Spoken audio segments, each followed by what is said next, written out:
Assalamualaikum warahmatullahi wabarakatuh. Apa kabar anak-anak hebat? Semoga semuanya dalam keadaan sehat walafiat.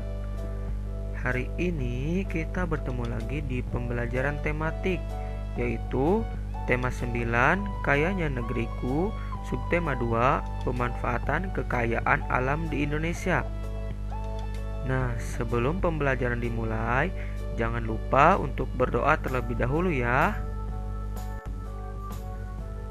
Untuk materi yang akan kita pelajari hari ini yaitu IPS menjelaskan persebaran sumber daya alam di Indonesia, dan PPKN menjelaskan hak dan kewajiban terhadap lingkungan.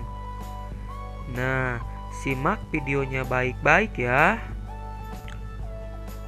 Sebelumnya, ada yang masih ingat apa itu SDA atau sumber daya alam? Nah, seluruh wilayah Indonesia itu memiliki sumber daya alam yang beraneka ragam. Jadi, sumber daya alam atau SDA itu merupakan kekayaan alam yang dapat dikelola dan dimanfaatkan untuk memenuhi kebutuhan masyarakat. Kemudian sumber daya alam itu terbagi menjadi dua. Yang pertama, sumber daya alam yang dapat diperbaharui dan sumber daya alam yang tidak dapat diperbarui. Apa itu sumber daya alam yang dapat diperbarui?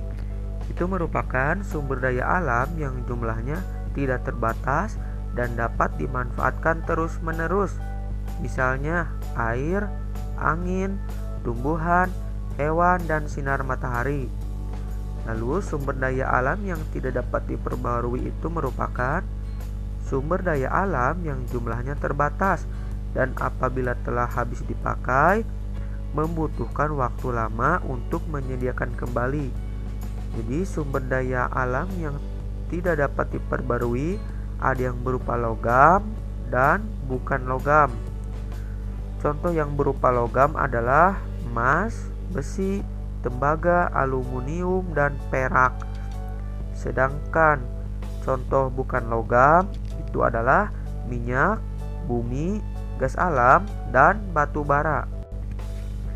Oke anak-anak hebat, masyarakat memanfaatkan sumber daya alam untuk memenuhi kebutuhannya. Sumber daya alam berupa tumbuh-tumbuhan itu dimanfaatkan dalam kegiatan pertanian dan perkebunan.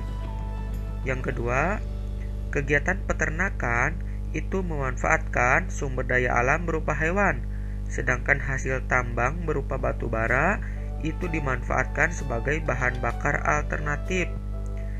Nah, sumber daya alam yang kita miliki tersebar di seluruh pulau-pulau dan laut di Indonesia. Persebaran sumber daya alam ini tidak merata. Hal ini disebabkan ada daerah yang memiliki sumber daya alam melimpah. Sekarang, coba perhatikan peta persebaran sumber daya alam berikut beserta daerah industrinya. Nah, berdasarkan hasil bumi dan laut Indonesia, itu sumber daya alam tersebar di berbagai daerah. Misalnya, di Sumatera itu memanfaatkan sumber daya alam hasil hutan, teh, pohon kelapa, dan lain-lain. Kemudian di Jawa itu memanfaatkan sumber daya alam coklat, tembakau, dan lain-lain.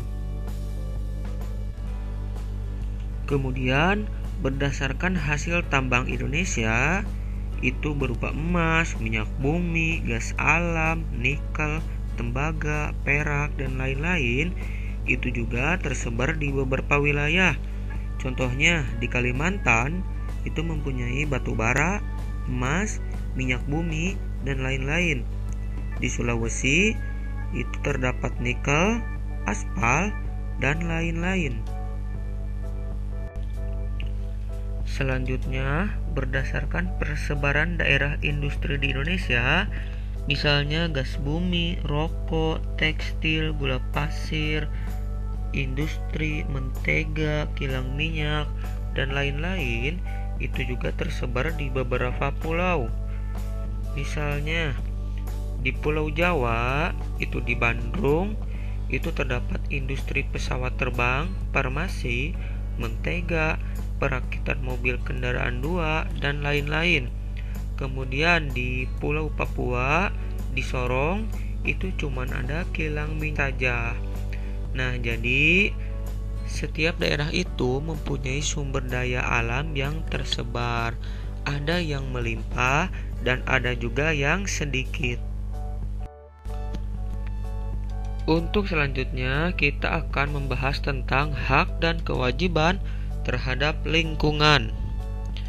Nah, sebagai warga Indonesia yang baik, itu kita harus mewujudkan dalam pelaksanaan hak dan kewajiban terhadap lingkungan. Nah, pelaksanaan hak dan kewajiban harus seimbang agar kelestarian lingkungan terus terjaga. Nah, berikut ini merupakan contoh pelaksanaan kewajiban dan perolehan hak terhadap lingkungan hutan. Nah, kewajiban terhadap lingkungan hutan yang pertama, memanfaatkan sumber daya alam sesuai kebutuhan. Yang kedua, menggunakan sumber daya alam alternatif. Yang ketiga, melakukan penanaman kembali hutan gundul. Dan yang keempat, penerapan sistem tebang pilih. Kemudian hak kita terhadap lingkungan hutan yaitu yang pertama, memperoleh udara bersih. Yang kedua, dapat memanfaatkan sumber daya alam untuk memenuhi kebutuhan. Yang ketiga, terpenuhinya kebutuhan sumber daya alam sehari-hari. Dan yang keempat, memperoleh lingkungan yang bersih dan sehat. Oke, selain dari lingkungan, kita juga memiliki hak dan kewajiban terhadap negara. Nah, berikut ini merupakan pelaksanaan kewajiban dan peroleh hak sebagai warga negara. Yang pertama, kewajiban warga negara. Nah, yang pertama adalah menaati peraturan. Yang kedua, menjaga kelestarian lingkungan. Yang ketiga, wajib pajak harus membayar pajak secara teratur. Yang keempat, mengikuti pendidikan dasar. Dan yang kelima, membela negara. Serta yang keenam, menjaga nama baik negara. Kemudian, hak terhadap warga negara. Yang pertama, menikmati persamaan kedudukan dan kepastian di depan hukum dan pemerintahan.